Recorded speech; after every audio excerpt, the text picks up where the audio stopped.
Hey everyone, welcome back to my wife like Emma Smith podcast, where we talk about being women in the church and our roles in the church, and we delight in those roles.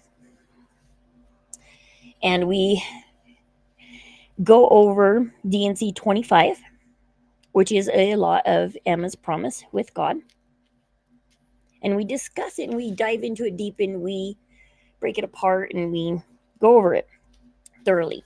Now, once again, I'll state at the beginning, I am a member of the Church of Jesus Christ of Latter-day Saints. I am a member. I have no authority. So anything I say is my opinion, and it is not to be taken as scripture or gospel or doctrine.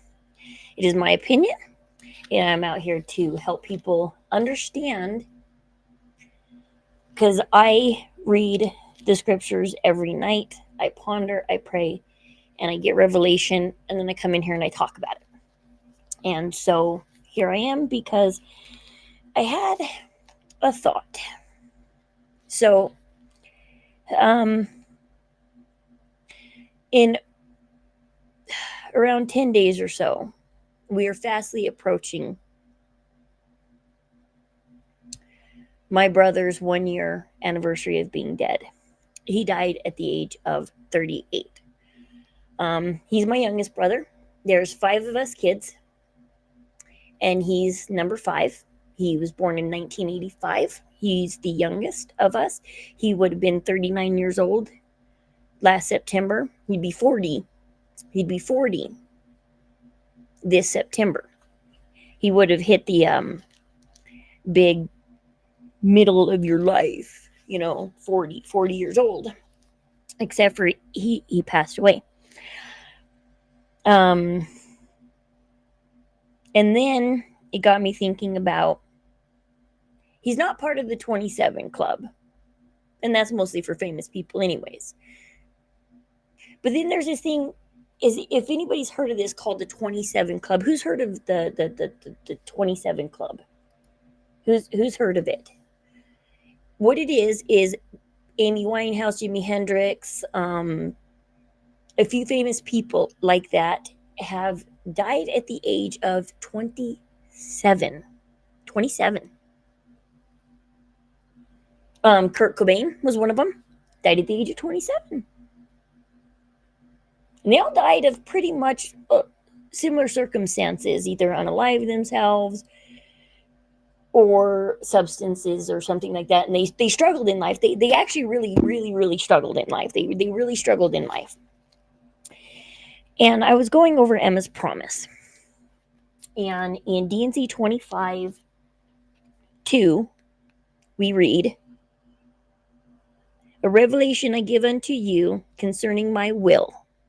And if thou art faithful and walk in the paths of virtue before me, I will preserve thy life, and thou shalt receive an inheritance in Zion."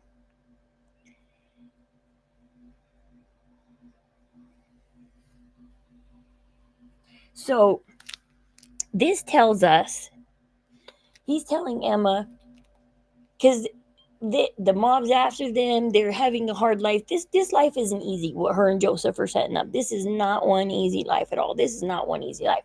But God says, hey, Emma, if you walk with faith and virtue before me, I will preserve your life. I will preserve thee. And I thought, wow, what happens if we walk with faith and virtue? Because anybody who's joined the 27 Club, well, I'm sorry, I'm going to say this, but I don't see much virtuous things about them that I would want to be like, yeah, I want me and my kids to be like you. You're a role model. And so you see how it's like the promise is, if you walk with faith and virtue, I will preserve thee. And so I think if I walk with faith and virtue, and our article of faith states that anything virtuous or praiseworthy, we seek after these things. And there's it's weird because there's a fine line between coveting and seeking after these things. Because you shouldn't covet what somebody else has. Never. Seek after, to be after, to be like, this is what I would like to. See, there's a difference, because when you covet and you break one commandment, it usually leads to breaking another one, which is theft. So when you covet something, you usually steal it. But if you seek after it and you desire it, you become it. If that desire is strong enough, if that desire and that faith is strong enough, you become it. And so here Emma's told, yes, if you are faithful and virtuous, I will preserve thee, and don't worry, you will have a long life. Because Emma, I think God and Emma and Joseph all knew that this was going to end in Joseph's martyrdom, that he was going to have to seal this testimony in his blood, and that there was no other way. And I'm sure Emma was scared for her own life and her children's life, and she already lost half of her children. She's already lost a lot of children.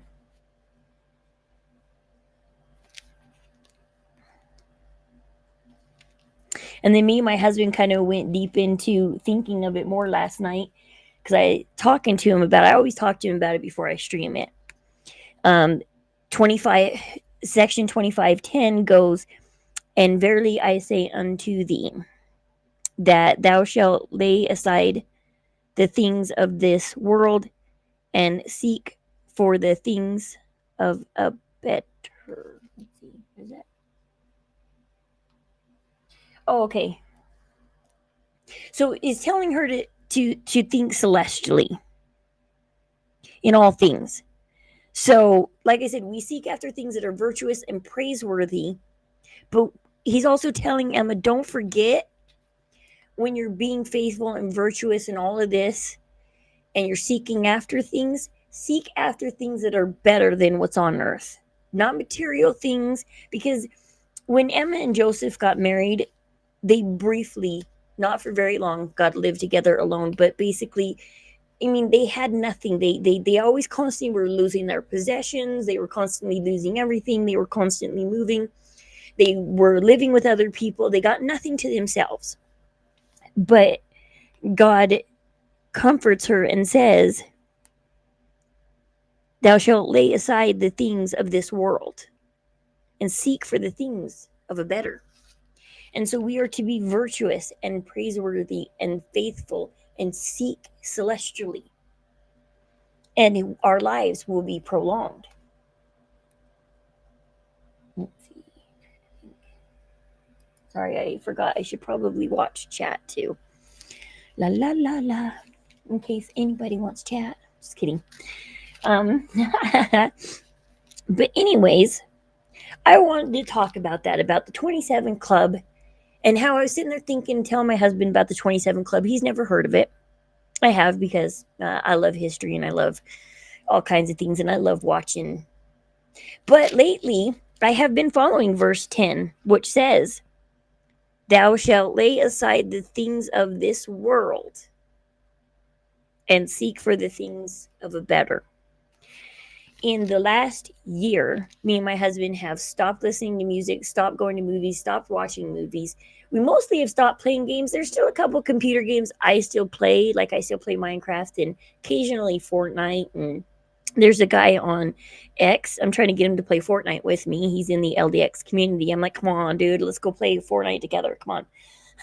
I got to talk him into it. I got to get him to play. But I mean, there's a couple things, because but it's in my spare time. But while I'm playing Minecraft, I'm sitting next to my husband and we're talking over church things. So I make the most of it still. Even though I'm gaming, I still make the most of it. I'm still streaming, which is another worldly thing that I've kept. I'm still streaming, but now I've turned these streams into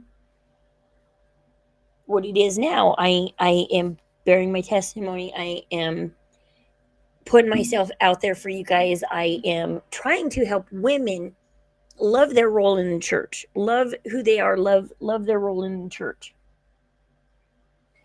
I want women to be happy. Last night it was also it was hard. So we're on Come Follow Me. We're doing Come Follow Me. Let's see, what week are we in? Does it say the weeks? Okay, let's see. Okay, what? Because we are March 14th. Today's Pi Day, guys. Pi Day. I should tell my mom Happy Pi Day. Mm-hmm.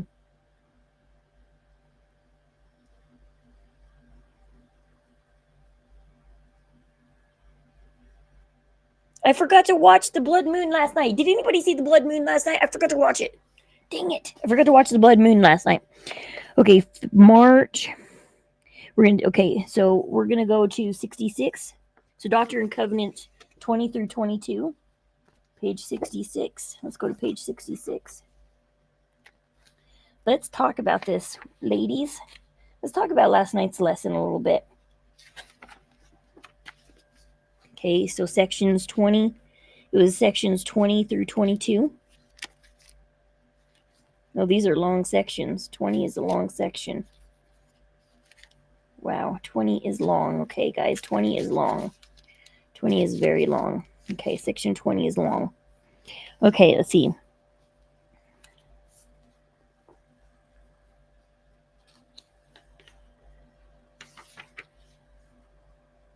Okay, so this was 2 nights ago. See.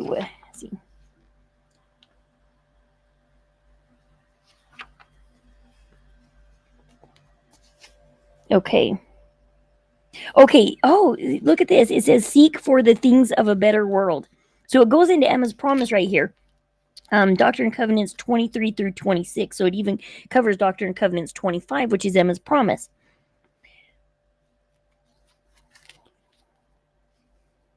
Oh, the baptism of Emma's was disrupted by a mob. Forced them to flee. Later, just Joseph about to confirm the new members. He was arrested for upsetting the community. Man, things just keep getting worse for them, don't they?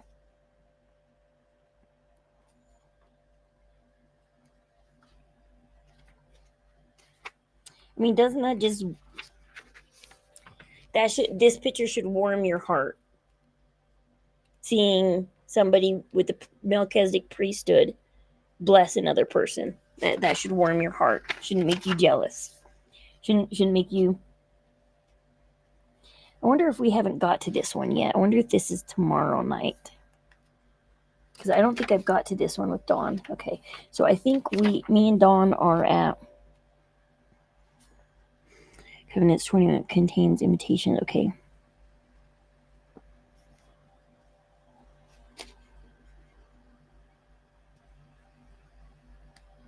Okay, let's see.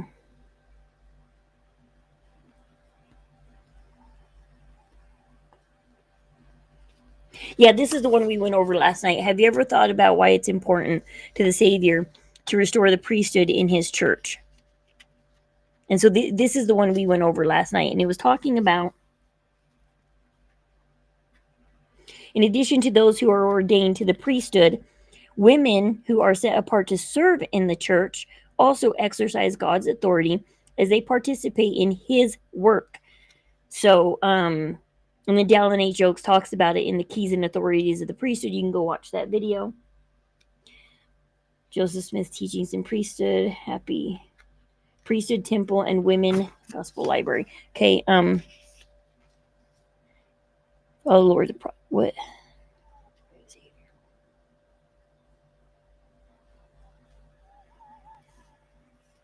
Huh, this book is weird. Because it was talking about, so there used to be, I guess, women used to do healing for the sick.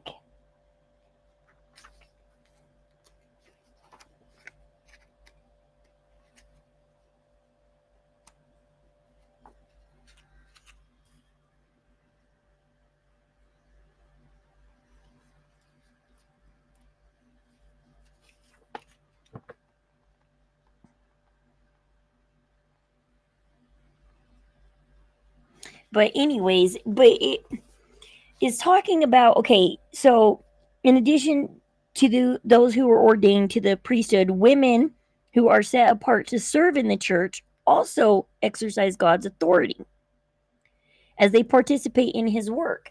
And so you have the priesthood, and the priesthood is a conduit to act in God's name, and they organize this, and women are organized under them.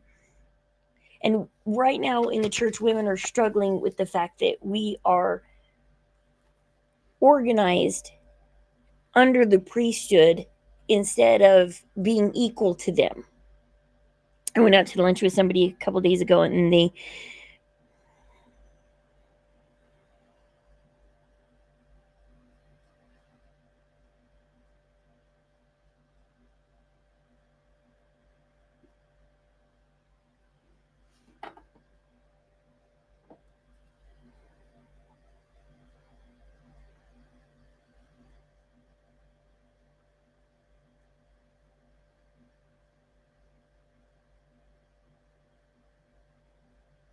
it's Pi Day today, which is my mom's favorite holiday because she loves math.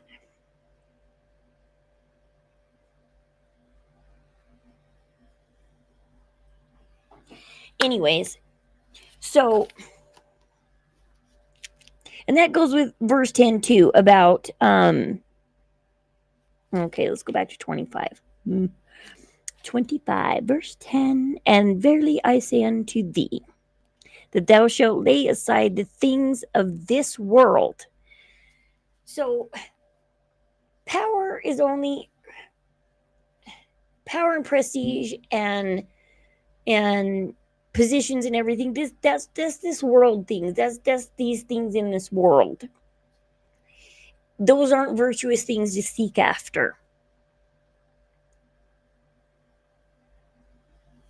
You want to seek after things.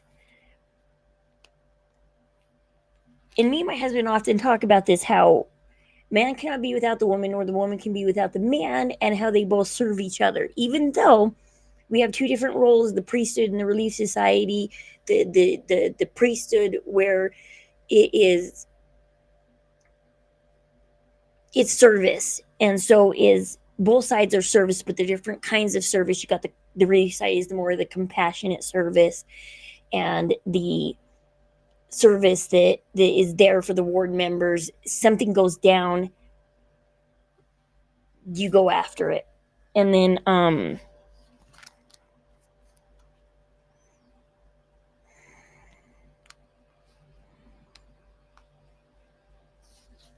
and I like verse 4 when it says, murmur not because of the things which thou hast not seen.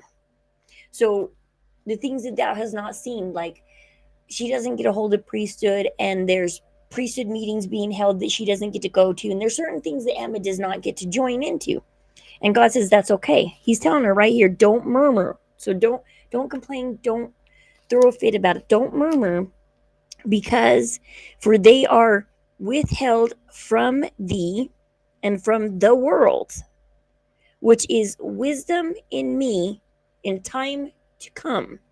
And so he's saying it's wisdom in me, and I will reveal this when it's time. But for right now, it starts in private, and then it moves on. And it starts with the priesthood holders of the church. The priesthood holders of the church are the ones who gather together.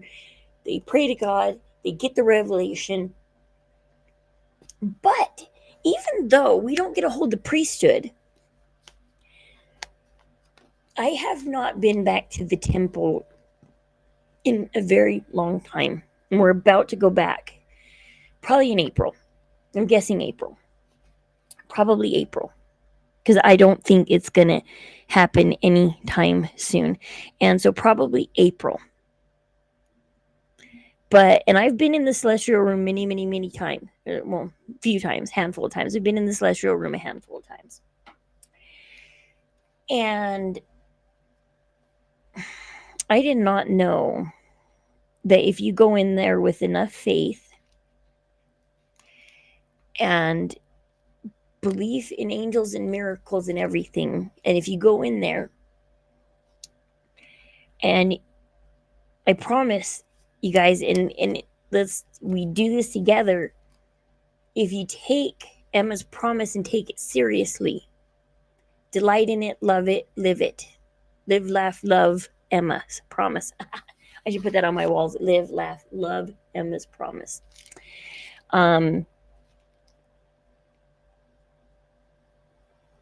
There's a chance that when you go into the celestial room and you go through the veil and you go into the celestial room, that you can see angels or the Lord himself or Christ, visions or revelations. We've been watching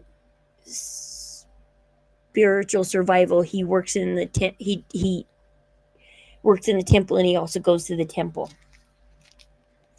And we can't wait to go back this time. We've been in the temple before, but it is going to be very, very different to go back in there as a newer person, with newer beliefs, with newer faith, with newer testimony, with newer life things.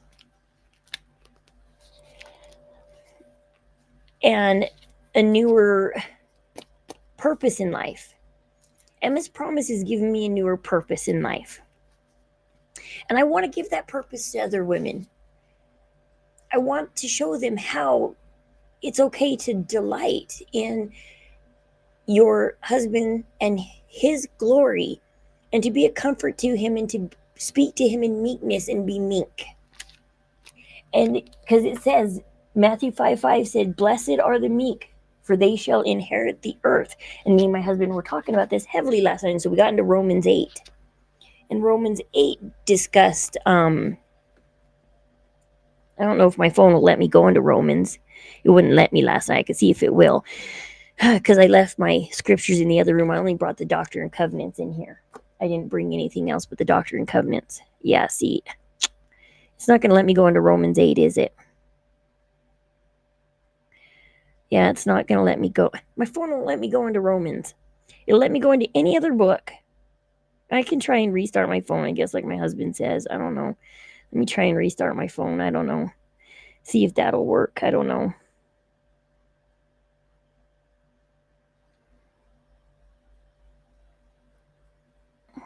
How do I restart the phone?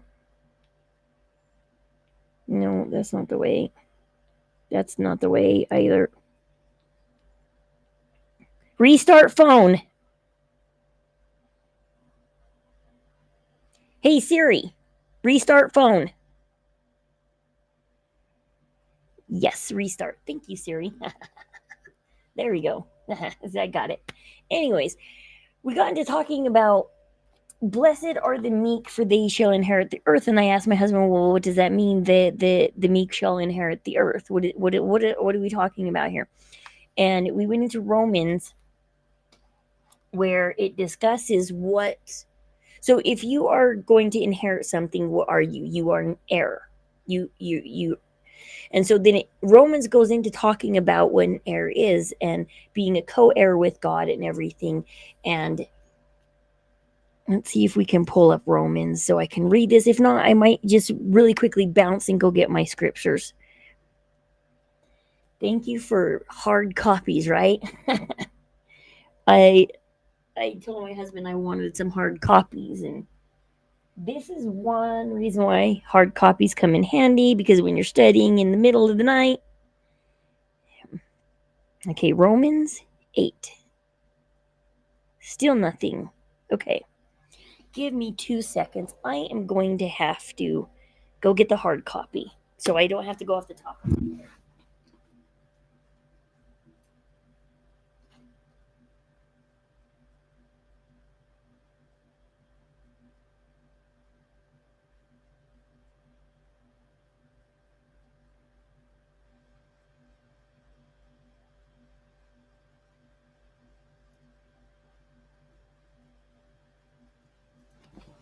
Okay, Romans.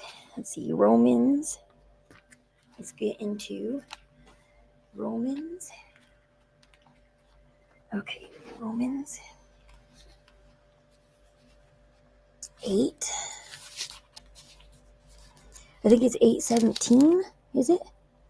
And if the children, then heirs, heirs of God, and joint heirs with Christ, if so be that we suffer with him, that we may be also glorified together.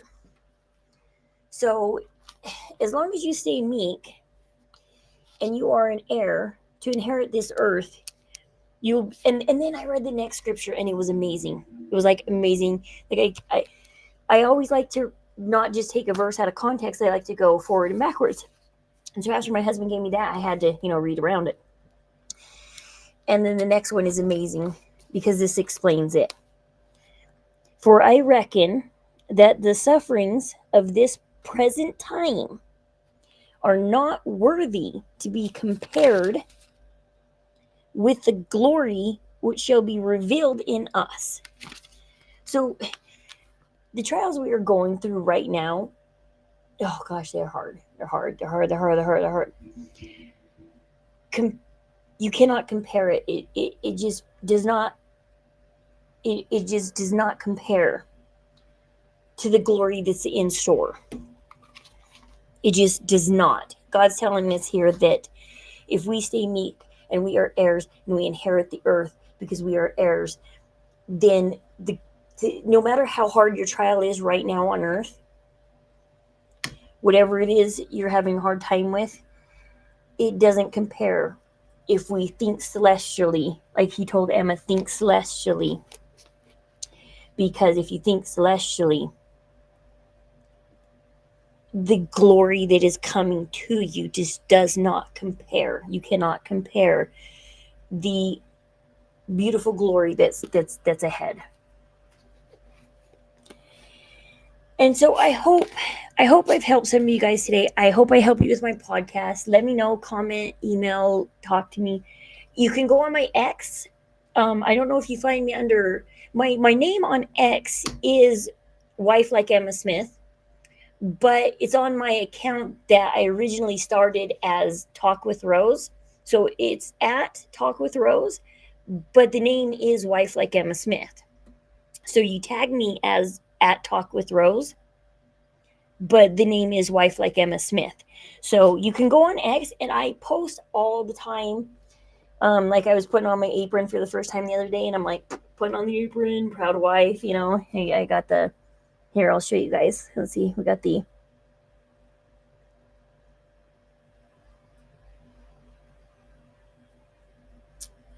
apron pick, putting on the apron, proud wife, putting on the apron, going into the kitchen to cook and clean. Haha. Take care of my husband while he works from home. So, yeah. I hope I help you guys. I really do. I'm here to help you guys. I'm here to help you hopefully have the same or your own revelation to what I had. Like I said, my revelation was get to know Emma Smith. Get to know her better, Rose. Go get to know her. And I got to know her. And then Come Follow Me started getting into Doctrine and Covenants, which I've never read Doctrine and Covenants before. Maybe we'll do a fun stream and we'll talk about Doctrine and Covenants 50. You want to get into something fun? Let's talk about Doctrine and Covenants 50.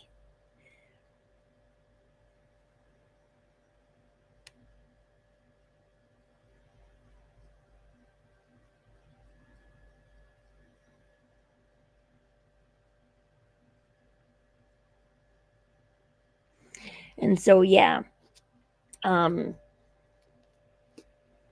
DNC 50 is kind of funny. We'll step off the Emma thing for a minute and we'll talk about DNC 50 maybe.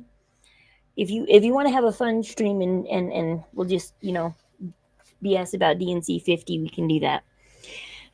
Because I love DNC 50. Read it and we'll come back and we'll do next stream on DNC 50. It's a very interesting stream, or very interesting section of the Doctrine and Covenants. Anyways, my life got better after I realized I was to make the same promise and live it and love it and delight in it. And my life changed. And I want to help change other people's lives for the better too. I want to help other people get to where I am when I realized that promise was also for me. That Emma set the example. The Lord does nothing unless He sets the example first. He doesn't just tell you to do it, He sets the example first. And then He does it. And him and Emma did it first. And now I am taking on that promise. And like I challenged you guys last stream, try it for a day or two or a week. Give it at least a week. Try it every day for a week. Push yourself to say, today I'm going to delight in my husband's glory. I'm going to comfort him with words of meekness. I'm going to be there for him. He is the Lord's servant. First and foremost, he is my priesthood holder. He is the head of the household. He is and I'm going to follow his. It is a divine calling, and I'm going to follow his advice and everything. And it doesn't mean you can't speak up and say your mind. Just because he's the head of the household doesn't mean you can't speak up and say, hey, but I think this. Doesn't mean you can't do that. You can do that. You can still speak up and say, hey, my thoughts are. And but give it a try.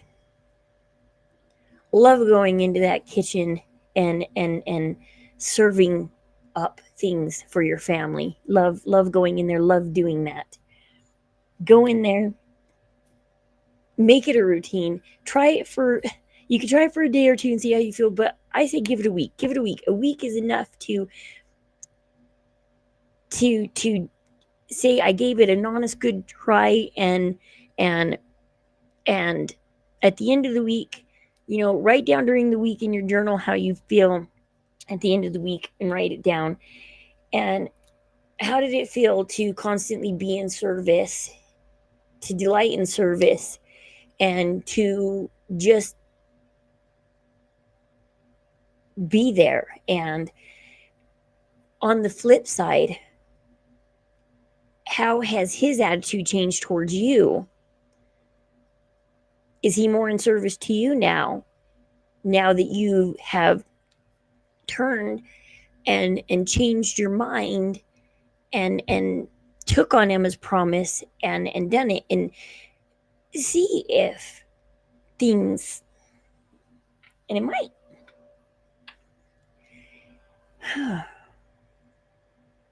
And so hopefully I have helped you guys. I have helped some people out there. Let me know in the comment section. Let me know on X if you want to come find me on X. I'm on X all day long. I'm checking X, and so I'm frequenting X a lot. If that's a good way you want to get a hold of me, remember talk with Rose, but also it will say wife like Emma Smith, so it will have that title name on it.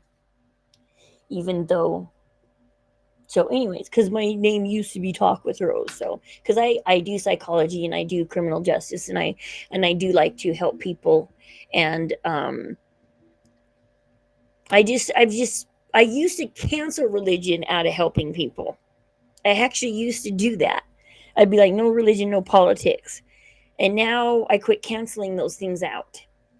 And so I've turned my streams around because I quit canceling those out. I kept Xing those out of my streams. But I'm not Xing religion out of my streams anymore. So it's now about religion. It's now about the promises we make. It's now about putting my head celestially. It's about giving up the things of this world and living in that celestial mind. But I hope you guys all try this, read it. Read DC 25, take it on as your own promise, and let me know how you do. I really, really, really, really, really want to hear how it helps in your life. I really do. And we can start turning this around, and women will hopefully quit leaving the church. I hate to see that women's numbers are dropping. that women are leaving. The church cannot survive without our half, without our Relief Society half. Two halves to make a whole. Everything in this world works in opposites and equals and balances things out.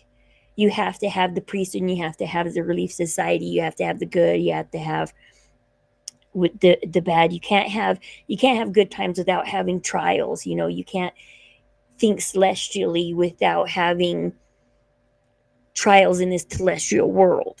You just can't. You can't just sail through the celestial life.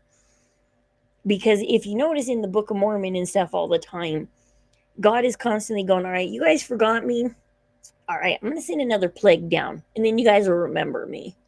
And so God's like, let me give you another trial so you'll remember who I am. And that you will remember that I am the Lord.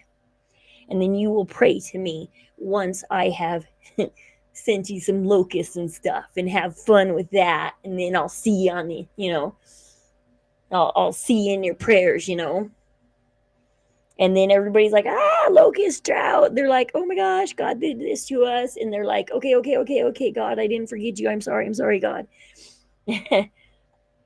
And so God has a sense of humor. And so he's just like, yeah, you forgot me. Frogs. And so you can't think celestially without being reminded by our trials and so remember that they do not compare into the glory that we're heading into. And so if you think celestial, keep your mind celestial. No matter what trial you're going through now, there's glory on the other side. And for those, and bless your enemies, because those who persecute you now will never know the glory that you are promised if you stay faithful. And that is sad that people will work jobs and whatnot that make them do horrible things, that make them lie and cheat and steal and break all the commandments and punish people. But they're not going to quit that job. They're not going to quit it and do the right thing. They won't lay their job on the line and say, you know what, this is wrong, and stand up to their supervisor. Instead, they stay in the world, they do their worldly things, they hurt people, and just pray for them, because they will never know glory, true glory and true happiness. They might think that they are happy right now here on this earth with how they are handling things and getting away with things. But that happiness in this celestial world is only temporary. So pray for them. Keep your heads high. Remember the glory that is in store for you, because there is glory for you. And there's also different kinds of glory, and just delight and serve and be happy that we are women and our role is very special as compassionate people, because our husbands need that compassion. They cannot make it through this harsh world without the compassion of their wives. We are a very vital, important role. Very, very vital, important role. We are very vital. Believe it. And so I hope I've helped you guys. Like I said, I hope I have changed some lives. Please watch this. Please let it change your lives. And I will see you guys later. So I will make another stream. Like I said, maybe next stream we'll just do something fun and go over DNC 50 for the fun of it really quickly. And then we'll get back to some more spiritual ones, talking about Emma and her promise and how we are doing as women in the church, and how we love service and compassion and all of that. All right, I'm gonna go bake some bread. Just kidding. I need to learn how to bake bread. I want to make some bread. Well, I know how to make bread, but not bread that you can slice like the store. When I slice my bread, it never works out. So I don't know what I'm doing wrong. All right. Lead us.